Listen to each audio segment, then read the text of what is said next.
Pada tahun 1924, J. Robert Oppenheimer, seorang warga negara Amerika Serikat yang berusia 20 tahun, sedang menempuh pendidikan di Christ's College di Cambridge, Inggris. Rindu pada kampung halamannya dan jenuh dengan pekerjaannya di laboratorium Cavendish membuat Robert semakin tertekan.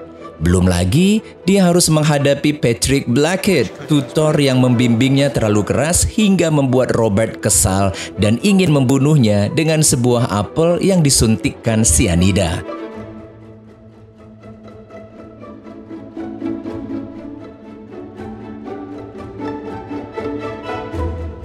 Menyesal dengan apa yang direncanakannya semalam, pagi harinya Robert buru-buru kembali ke ruang kuliah.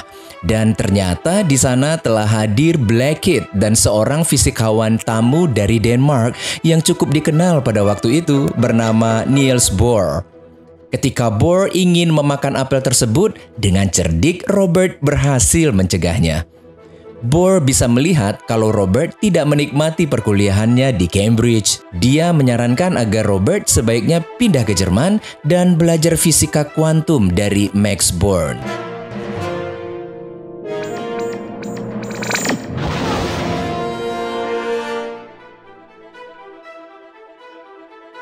Tahun 1926, Robert pun pindah ke Jerman dan dengan antusias melanjutkan studinya di Universitas Göttingen, salah satu pusat fisika teori terkemuka di dunia. Disinilah dia bertemu dengan Werner Heisenberg, seorang ahli teori subatom dari Jerman yang mendapatkan hadiah Nobel dalam bidang fisika. Maret 1927, Robert memperoleh gelar doktor di usianya yang masih 23 tahun. Robert kembali ke Amerika Serikat, bertekad untuk melanjutkan penelitiannya mengenai fisika kuantum. Ia ditawari jabatan sebagai profesor rekanan oleh Universitas California di Berkeley.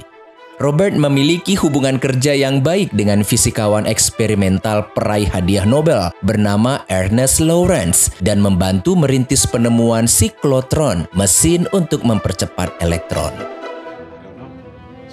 Takes us. I guarantee it's density. And it's a vicious cycle until it's against its own gravity. Balanced.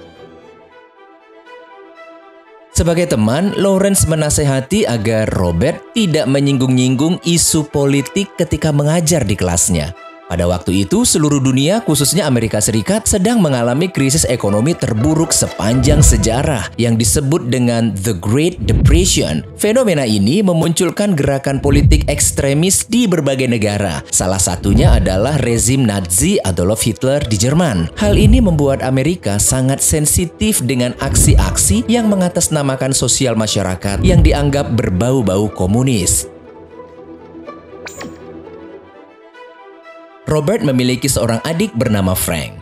Mereka sedang direkrut oleh suatu organisasi yang berideologi sosialisme yang sepak terjangnya sedang diawasi oleh FBI. Robert yang kebetulan hadir berkenalan dengan Hakon Cavalier, seorang penulis dan profesor di Universitas California yang disinyalir mempunyai hubungan dengan intelijen Uni Soviet. Hakon mencoba untuk mempengaruhi Robert agar mendukung Partai Komunis yang semakin naik daun di era The Great Depression ini. Robert juga berkenalan dengan Jean Tatlock, seorang anggota Partai Komunis Amerika Serikat, dan mulai menjalin hubungan kasih dengannya. Robert mengajak Frank dan Lawrence berlibur di rumah peternakannya di New Mexico. Frank memberitahu Robert bahwa dia dan kekasihnya, Jackie, akan bergabung dengan Partai Komunis. Robert yang tidak tertarik dengan dunia politik ini hanya bisa menasihatinya agar dia berhati-hati. Dunia dibikin heboh. Ilmuwan Jerman berhasil menemukan reaksi nuklir.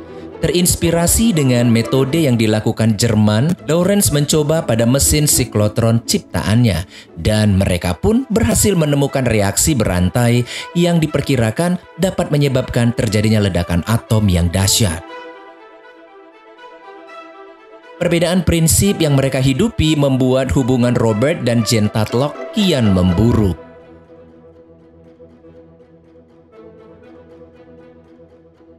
Organisasi buruh kian berkembang hingga merambah ke kampus-kampus. Banyak para akademisi yang mendukung dan bergabung dengan kelompok buruh. Robert pun dengan berani menyatakan dukungannya terhadap perjuangan para buruh. Lawrence mengingatkan kembali agar Robert sebaiknya tidak terlibat dengan gerakan-gerakan sosial dan tetap fokus di jalurnya. Namun Robert berpendapat bahwa tidak ada salahnya untuk mendukung perjuangan kemanusiaan.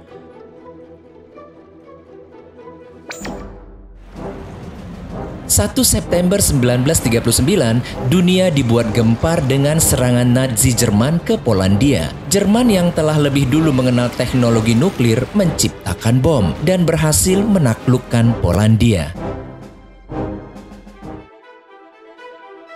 Robert berkenalan dengan seorang ahli biologi bernama Kitty yang telah 2 kali menjanda dan sedang menjalin hubungan dengan seorang dokter. Robert pun jatuh hati padanya.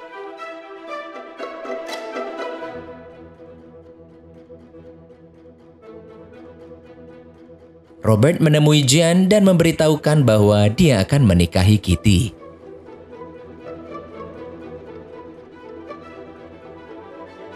Lawrence menemui Robert dan marah besar kepadanya karena Robert masih saja bermain-main dengan aktivis Partai Komunis. Namun Robert mengatakan bahwa dia tidak berminat sama sekali untuk bergabung dengan Partai Komunis. Lawrence mengingatkan bahwa Robert tidak akan diizinkan untuk ikut dalam sebuah proyek nasional kalau dirinya masih bermain-main dengan aktivis komunis.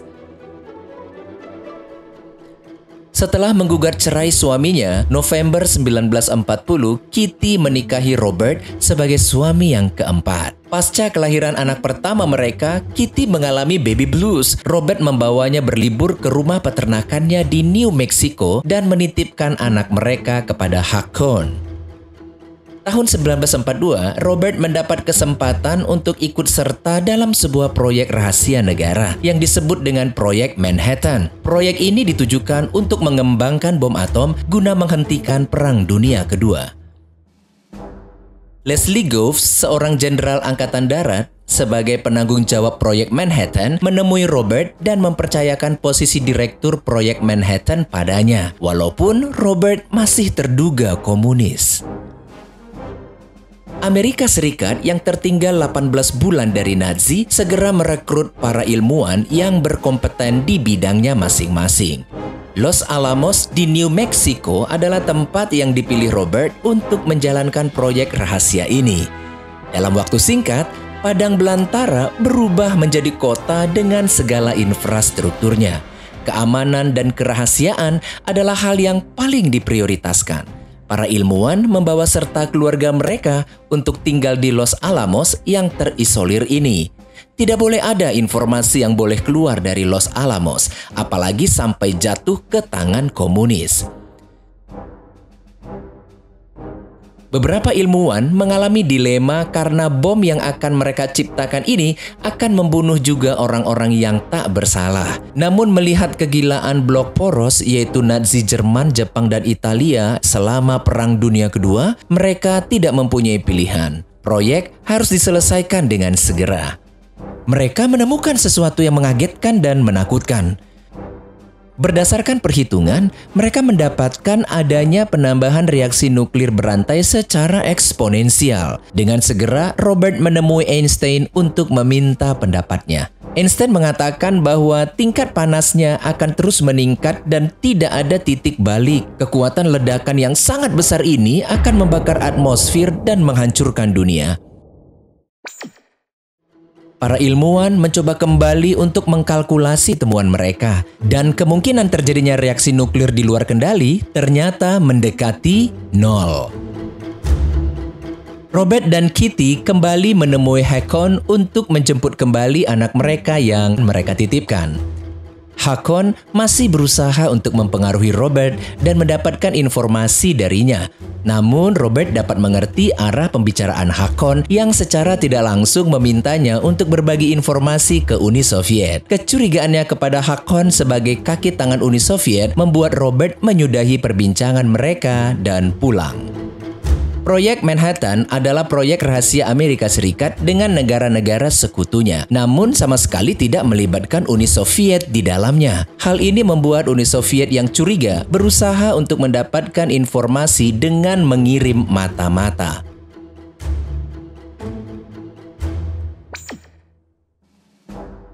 Robert membawa istri dan anaknya untuk tinggal di Los Alamos. Kitty kurang begitu suka dengan kota gersang yang baru berdiri ini, yang dikelilingi dengan kawat berduri dan tentara di mana-mana. Belajar dari ledakan dahsyat kapal amunisi Perancis yang bernama Mont Blanc di pelabuhan Kanada pada Desember 1917, Robert dan kawan-kawan memutuskan untuk menggunakan deuterium hidrogen yang dipadatkan dengan tekanan besar untuk menginduksi reaksi fusi, sehingga menghasilkan ledakan dengan kekuatan megaton. Kenneth Nichols yang adalah asisten Jenderal Groves selalu mengawasi progres Robert dan kawan-kawannya dan memperhatikan dengan cermat apa yang sedang mereka perbincangkan. Proyek Manhattan mendapat kunjungan dari seorang fisikawan dari Inggris bernama Claus Fuchs. Mereka tidak menyadari kalau Claus adalah mata-mata atom Jerman yang kelak memberikan informasi proyek Manhattan kepada Uni Soviet. Mewaspadai mata-mata di Manhattan Project, Jenderal Groves memberlakukan protokol yang sangat ketat. Robert tidak mendapatkan izin keamanan untuk keluar masuk Los Alamos. Padahal dia bermaksud ingin berangkat ke Chicago untuk menemui Enrico Fermi yang juga ahli di bidang fisika kuantum. Melanggar protokol, Robert berangkat ke Chicago. Fermi yang bekerja sama dengan Leo dan David mengatakan kalau mereka berhasil membuat reaksi berantai nuklir yang pertama. Robert agak sedikit heran entah kenapa Jenderal Groves tidak memberitahukan informasi seperti ini kepadanya. Mengetahui tindakan Robert yang membangkang, Jenderal Groves marah besar. Alhasil, salah satu ilmuwan mengundurkan diri dan meninggalkan Los Alamos. Robert khawatir kawannya ini akan dilenyapkan untuk menjaga kerahasiaan proyek Manhattan. Lawrence mengunjungi Robert, memberikan dukungan pada Robert dan kawan-kawannya dan melaporkan perkembangan mereka di Berkeley. Izin keamanan Robert sudah dikeluarkan. Dengan demikian, dia bisa bebas keluar masuk Los Alamos. Robert diminta agar merekrut Lomanitz untuk menggantikan ilmuwan yang mengundurkan diri itu. Sebelum menemui Lomanitz, Robert menjumpai Jean. Jean yang masih mencintai Robert ini merasa heran kenapa Robert hilang tiba-tiba. Namun Robert tidak bisa menceritakan alasannya karena Jane adalah aktivis komunis. Untuk menjaga semangat Robert dan timnya, Jenderal Groves mengundang Niels Bohr dalam liburan Natal kali ini. Bohr mengatakan bahwa Heisenberg yang pernah dijumpai Robert di Jerman adalah mantan muridnya dan kini bekerja untuk Nazi. Namun dia masih belum berhasil. Bohr mengingatkan Robert bahwa apa yang sedang mereka kerjakan ini bukanlah hal kecil. Ini akan berdampak besar dan menciptakan dunia yang baru. Mendengar berita kematian Jean yang bunuh diri karena overdosis, Robert terguncang dan merasa bersalah. Para ilmuwan berdebat sengit, saling menyerang dengan kata-kata yang kasar dan berusaha mempertahankan metodenya masing-masing. Robert yang masih galau ini tidak bisa mengendalikan keadaan. Edward Teller yang tersinggung karena dipojokkan memutuskan untuk mengundurkan diri. Namun Robert segera bertindak dan berhasil membujuknya kembali. Robert dan timnya menjelaskan hasil temuan mereka pada seorang pejabat publik bernama Lewis Strauss, Ketua Komisi Energi Atom Amerika Serikat atau yang dikenal dengan AEC, yang bertanggung jawab terhadap pengembangan senjata nuklir. Strauss mengatakan kalau Rusia kemungkinan besar sudah berhasil membuat bom. Dia mencurigai adanya mata-mata Rusia di Los Alamos, namun Robert menyangkal hal itu. Robert berkenalan dengan William Borden, seorang pengusaha kaya yang juga menjadi anggota AEC. Dia menceritakan pengalamannya yang mengerikan ketika bertugas di Inggris dan melihat roket-roket Nazi seperti meteor. Melihat sikap Robert yang berusaha melawan Strauss, Isidor mengingatkannya untuk menjaga sikap. Mei 1945, Jerman menyerah tanpa syarat kepada sekutu. Kematian Hitler membuat Jerman tidak lagi menjadi ancaman terbesar bagi umat manusia. Semua pekerja Manhattan Project mulai mempertanyakan apakah proyek Manhattan ini masih perlu dilanjutkan. Robert mengatakan bahwa masih ada Jepang yang terus melawan dan Manhattan Project masih terus berlanjut sampai Perang Dunia Kedua ini benar-benar berhenti. Pasca Jerman menyerah, aktivitas di Los Alamos kembali berjalan normal sebagaimana biasanya. Terjadi lonjakan angka kelahiran bayi. Proyek Manhattan mulai memperlihatkan tanda-tanda keberhasilan. Pelaksanaan uji coba ledakan nuklir pertama direncanakan akan diadakan pada tanggal 16 Juli 1945 dekat Alamogordo, New Mexico. Oppenheimer telah menamai lokasi tersebut dengan Trinity. General Groves mengizinkan Robert mengikut sertakan adiknya Frank yang sudah 2 tahun meninggalkan politik dan bekerja bersama Lawrence. Frank sangat mengenal lokasi uji coba tersebut dan Robert hanya bisa percaya kepada adiknya ini. Proyek Manhattan semakin mendekati hasil yang diharapkan.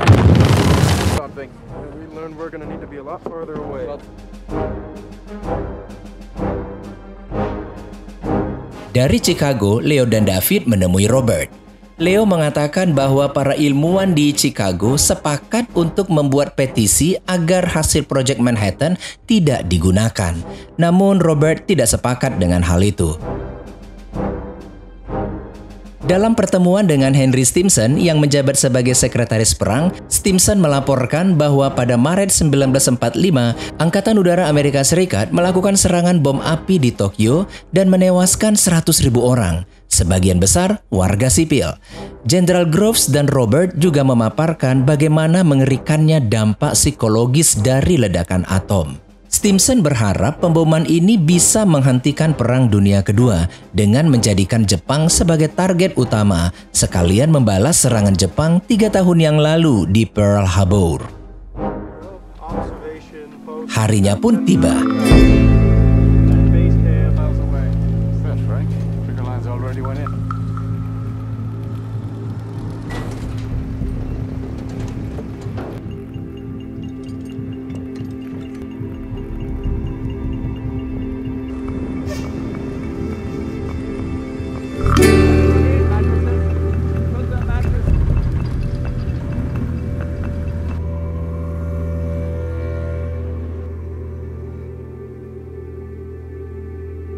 Uji coba Trinity dimulai.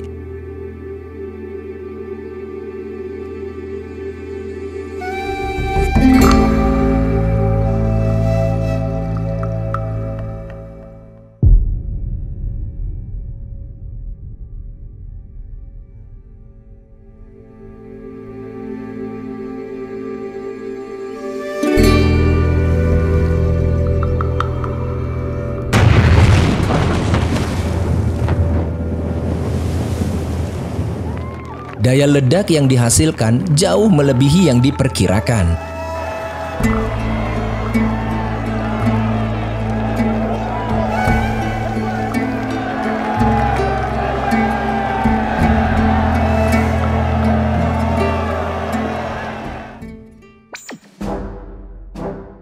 Uji coba Trinity berhasil dengan baik. Manhattan Project sukses besar. Bom atom pun segera dibuat. Akankah Jepang menyerah jika mereka tahu apa yang akan terjadi? Tidak ada yang tahu.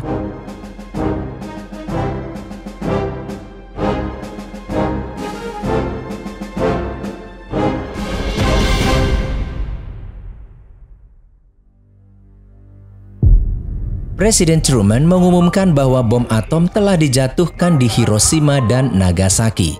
Ada yang merayakan keberhasilan ini, namun banyak pula yang terdiam dan menyesalinya.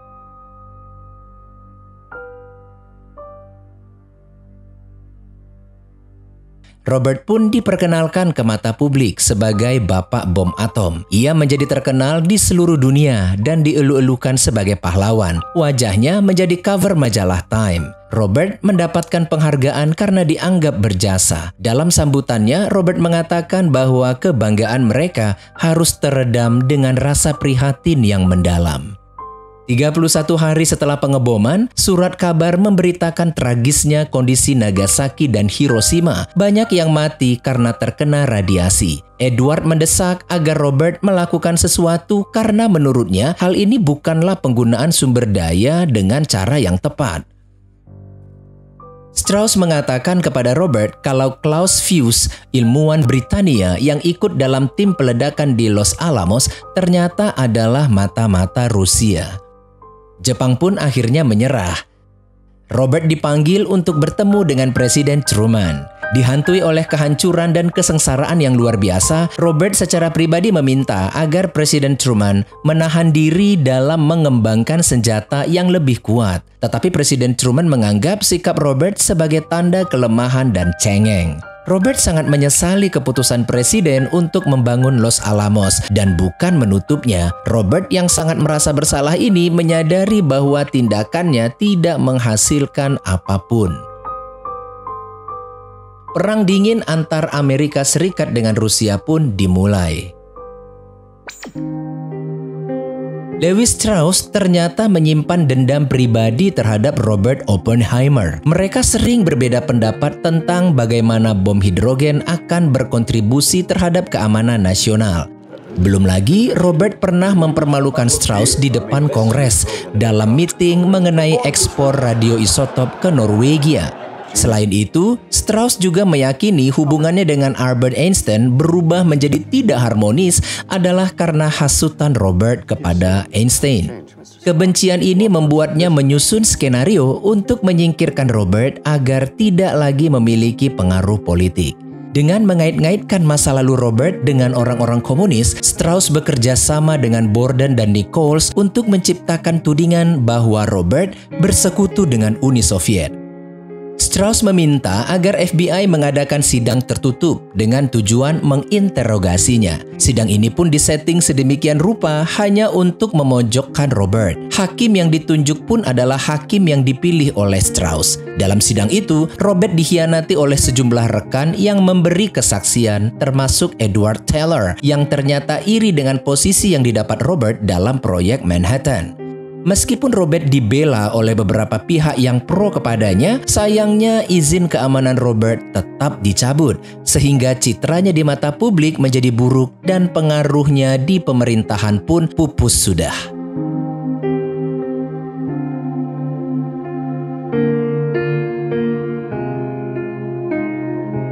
Beberapa tahun kemudian, dalam sidang pengesahan Levi Strauss sebagai Menteri Perdagangan oleh para senat, David L. Hill membongkar motif pribadi Levi Strauss dalam merekayasa kejatuhan Robert. Alhasil, pengesahan Levi Strauss sebagai Menteri Perdagangan tidak disetujui. Strauss marah besar. Pada tahun 1963, Presiden Lyndon B. Johnson menganugerahi penghargaan Enrico Fermi kepada Robert sebagai tanda pemulihan status politiknya.